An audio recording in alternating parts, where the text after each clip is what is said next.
r/NoSleep. Posted by u/HerScreams. I'm a sheriff and something strange is going on in this town. I've never been much of a believer in ghosts, demons, or any of the things people like to scare themselves with. I've spent too many years in uniform, seeing the things people do to one another, to believe in anything that isn't cold and concrete. The real monsters are human, not shadows in the corner or whispers in the dark. At least, that's what I used to think. I've been with the sheriff's department in Maple Hollow for 10 years. Maple Hollow isn't the kind of place where things happen, not really. A population just under 2,000, mostly farmers and retirees. It's the kind of town where people leave their doors unlocked and say hello to their neighbors every morning. The biggest crimes I deal with are bar fights or the occasional trespassing call. But something changed 2 months ago.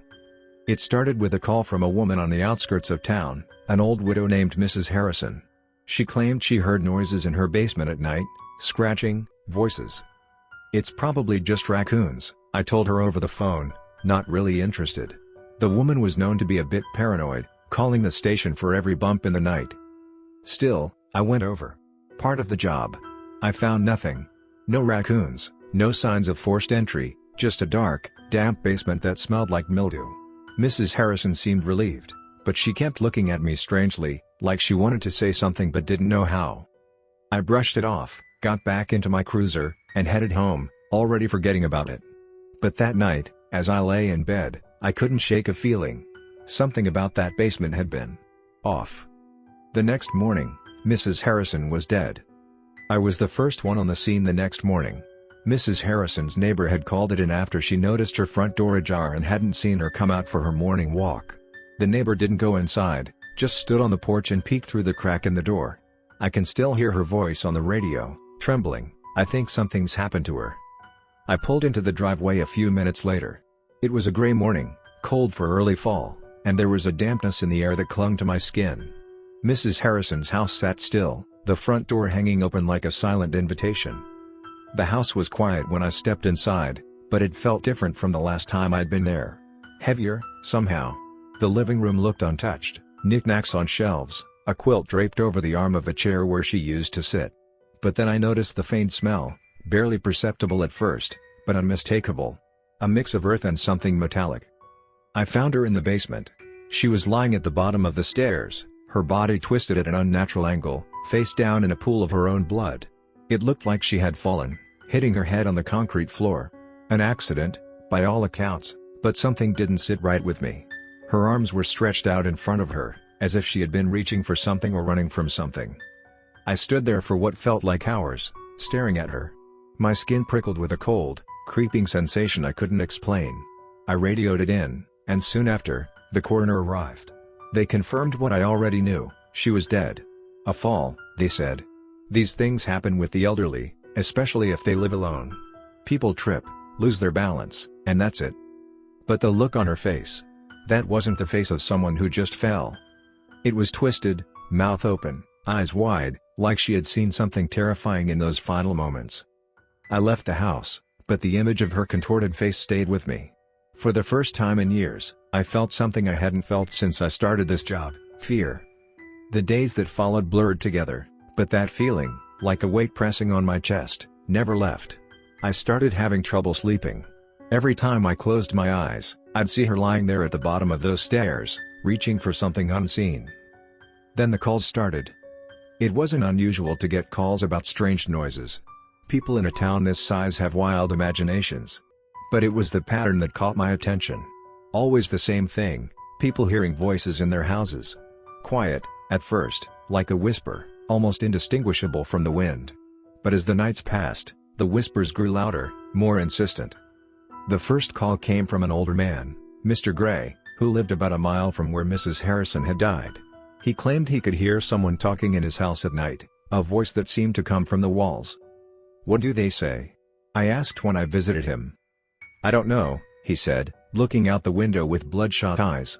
"It's never clear. Just words. I can't make them out." I checked the house. Nothing. No signs of forced entry, no signs of anyone. Mr. Gray thanked me, but he had that same look Mrs. Harrison had before she died. Like he wanted to say more but couldn't bring himself to. I left, the sense of unease growing. A week passed, then another. The calls became more frequent. Different people, different parts of town, but the same story, whispers in the night. Something about it gnawed at me, made it hard to think about anything else. One night, after another sleepless stretch, I heard it. I was in bed, staring at the ceiling, trying to will myself to sleep when I heard something. At first, I thought it was just the wind brushing past the house, a soft rustling. But then it became clearer. A voice. Not loud, but unmistakable. I sat up, heart pounding, straining to listen. The whispering seemed to come from the walls themselves, as if the house was alive, murmuring secrets. I couldn't make out the words, but they were there, just beyond the edge of understanding. I grabbed my flashlight and got out of bed, moving quietly through the house. Every step felt like a violation, like I was intruding on something ancient, something that had always been there, waiting to be noticed. I followed the sound down the hallway, through the living room, and into the basement. I hesitated at the top of the stairs, flashlight in hand. The air was thick, heavy, like the basement was holding its breath.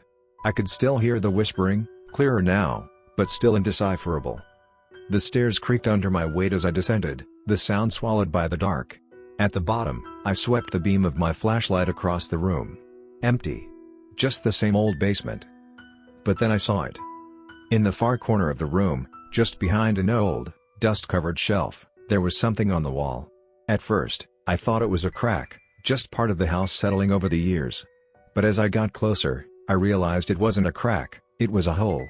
Small, no bigger than a quarter, but it was there, perfectly round, as if something had bored into the wall from the other side. I leaned in, holding my breath, and listened. The whispering was louder now, seeping through the hole like a draft. I pressed my ear to the wall, trying to make sense of the sound, trying to understand the words. But as I listened, a chill ran down my spine. The whispers weren't coming from outside. They were coming from within. I pulled back from the wall so fast that I nearly lost my balance.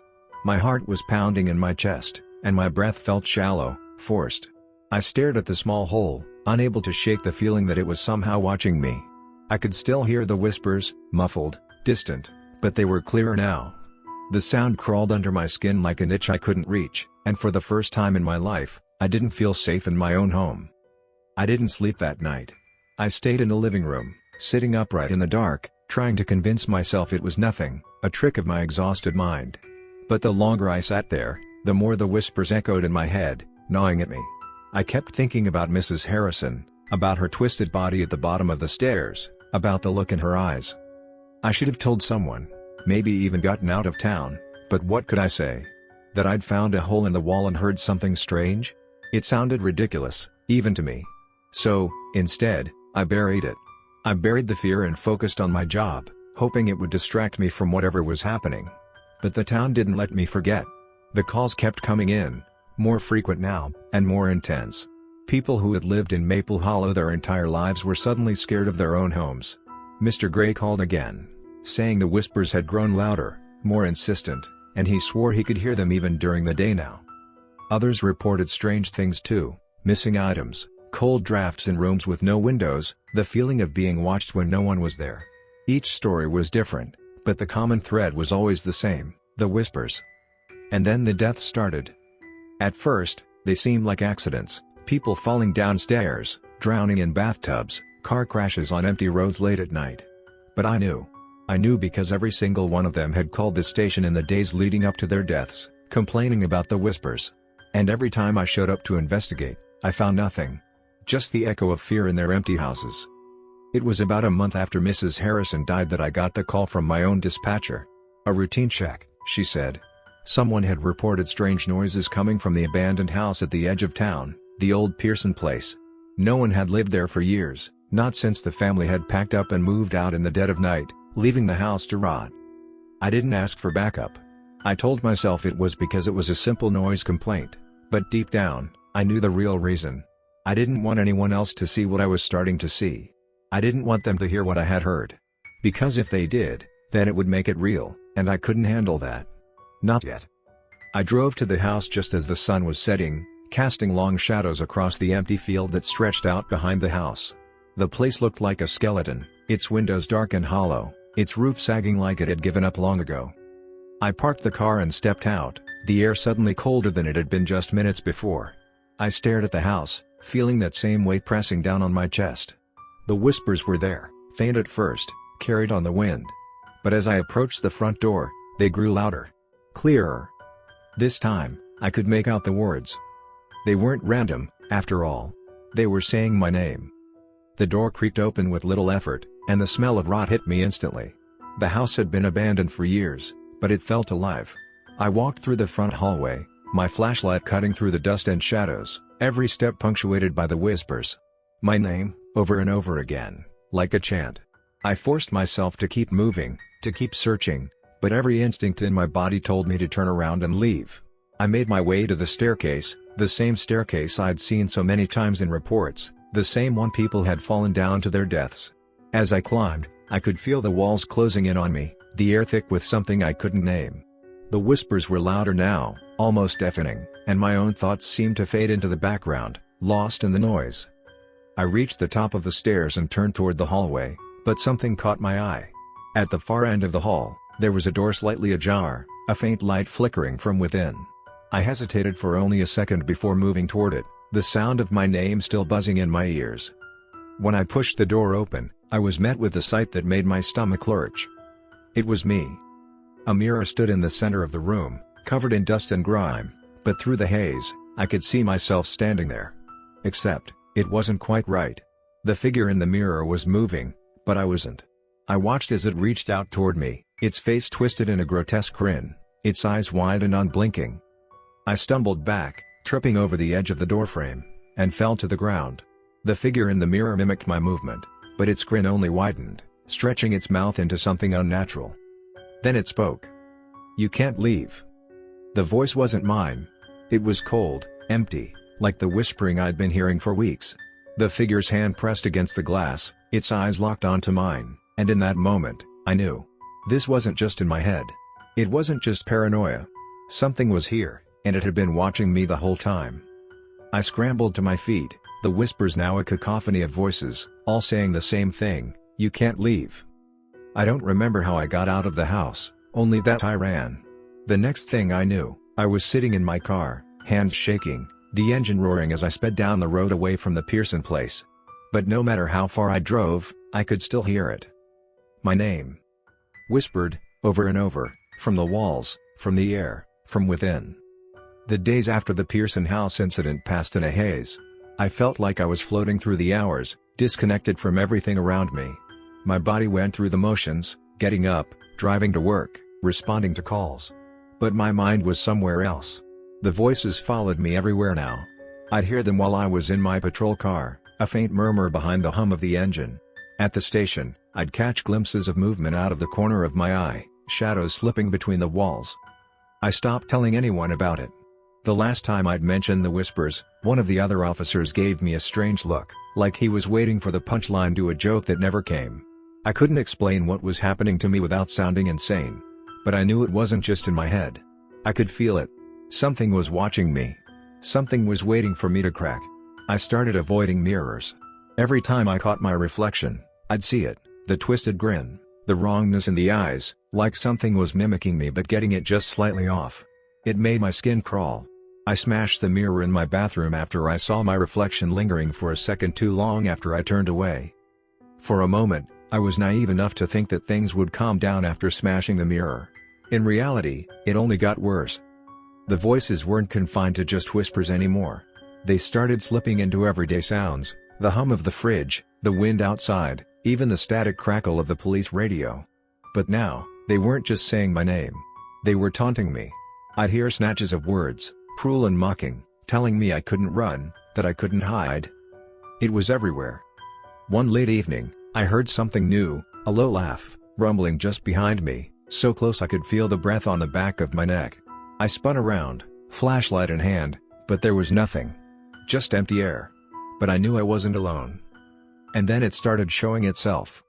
The first time, it was a shadow in the corner of my eye, darting just out of view. I chalked it up to exhaustion, my nerves frayed to the breaking point. But the second time, it was more than just a shadow. I was sitting in the patrol car, parked at the edge of the woods on a routine watch. It was quiet, the only light coming from the pale glow of the dashboard. I just poured myself some coffee when I noticed it. The passenger seatbelt was buckled. I froze, terror gripping me as all the blood seemed to leave my face. No one had been in the car with me. No one had touched that belt. My hands shook as I unbuckled it, eyes darting to the rearview mirror. Nothing but dark trees and the faint shimmer of moonlight off the windshield. But then, I saw movement. At first, it was just a faint ripple across the glass, like a heat wave. Then, as I leaned in closer, it sharpened, a shape, pressed against the back window. I barely had time to react before the thing jerked toward me, slamming against the glass, a handprint smeared in condensation, like something had breathed onto the window from the inside. I floored it, the car tearing down the road, the handprint still burning in my mind. Whatever it was getting angrier. That night, I woke to the sound of something dragging across the floor downstairs. It was slow, deliberate, like something heavy being pulled across wood. I lay there, heart hammering. The sound only grew louder, creeping its way up the stairs. I grabbed my flashlight and crept out of bed, my hands trembling as I stepped into the hallway. The dragging sound had stopped, replaced by a faint, rhythmic thumping. My throat tightened as I approached the top of the stairs, the beam of my flashlight flickering as I pointed it downward. Nothing. I forced myself to take another step, my bare feet cold against the floor. Then I heard it, a whisper, clear and sharp, right behind me. "You shouldn't have looked." I whipped around, but the hallway was empty. The whisper came again, closer now, almost as if it were coming from the walls themselves. "You shouldn't have looked." My body went ice cold. I froze in place, my flashlight slipping from my grip and crashing to the floor with a hollow thud. For a split second, everything went still, until I felt it. A hand, cold and clammy, brushed the back of my neck. The skin there prickled, like death had reached out to touch me. My breath hitched, panic seizing my chest, but I couldn't move. I couldn't even scream. I whipped around, heart slamming against my ribs, and that's when I saw it. In the faint glow of the flickering light, a figure, tall, impossibly thin, its limbs grotesquely long, twisted in ways that no human should bend. Its head hung at an unnatural angle, neck bent like a snapped twig. And its eyes, black, hollow, hungry, locked onto mine. It wasn't just looking at me. It was studying me, as if it had been waiting all along, lurking in the shadows, biding its time. I froze, my limbs betraying me, rooted to the spot. The thing tilted its head, a sharp, jerky movement, and then it took a step forward, its long fingers twitching, reaching for me. The whisper surged in a deafening roar, filling the room, filling my mind, driving out every rational thought. I could feel them crawling beneath my skin, burrowing into my skull, tearing at my sanity. I tried to move, but my feet felt glued to the floor, like the very house was holding me down, refusing to let me escape. The lights flickered again, and I saw the creature inch closer, its hands stretching toward me, fingers bending like broken bones. That was all it took. I bolted, tearing my legs free from whatever invisible force had gripped them, my heart hammering so loud I thought it might burst. My flashlight bounced wildly as I raced down the stairs, the beam catching glimpses of walls warping, the house groaning like a living thing in pain. The air grew thick, choking, as the sound of something scraping, dragging along the floorboards followed me. I burst through the front door, the cold night air hitting me like a slap to the face. I didn't stop. I couldn't. My legs moved on their own, pumping furiously beneath me as I sprinted away from the house, my heart pounding so loudly I could hear it in my ears. The ground was uneven beneath my feet, but I didn't care. I ran. Faster than I ever had. My breaths came in ragged, desperate gasps, every inhale burning my throat, but I kept going. I didn't dare look back. I couldn't risk seeing that thing again. The one I knew was still there, waiting, lurking just beyond the door. The wind whipped around me, biting and sharp, but it wasn't just the cold that sent shivers down my spine. The whispers were still there, faint but relentless, carried on the wind like a cruel reminder that I couldn't outrun it. I pushed harder, nearly tripping over myself as I made my way through the yard and down the dirt road. My flashlight had long since fallen, abandoned somewhere in the house. It didn't matter. I didn't need it anymore. I just needed to get away. I couldn't stay in that house any longer. I had to leave Maple Hollow. I relocated to a city a few hours away. A new apartment, a new job, a fresh start. For a while, it felt like I could breathe again. The whispers were gone. The cold hand that had been gripping my life for months loosened just enough for me to believe I might actually be free. Weeks passed, and I almost convinced myself it had all been a stress-induced hallucination, a figment of my exhausted mind. Almost. But then it started again. It was small at first. Just a feeling, a sense that I was being watched. I'd catch movement in the corner of my eye, turn to find nothing. I don't know what followed me from Maple Hollow, or if it was there before I ever stepped foot into that cursed town. I don't know if it was ever real or if I'm just losing my mind. But I'm not the same person I was. Something changed. I don't hear the whispers as much anymore, but the feeling never really leaves. It's always there. Watching. Waiting. Sometimes, when I'm alone in my apartment, I hear something moving behind the walls, just on the edge of hearing. Scratching. Dragging. I haven't gone back to Maple Hollow, and I never will. And if you ever find yourself passing through the town and hear the whispers, do yourself a favor. Leave town as soon as possible. And whatever you do, don't look in the mirrors.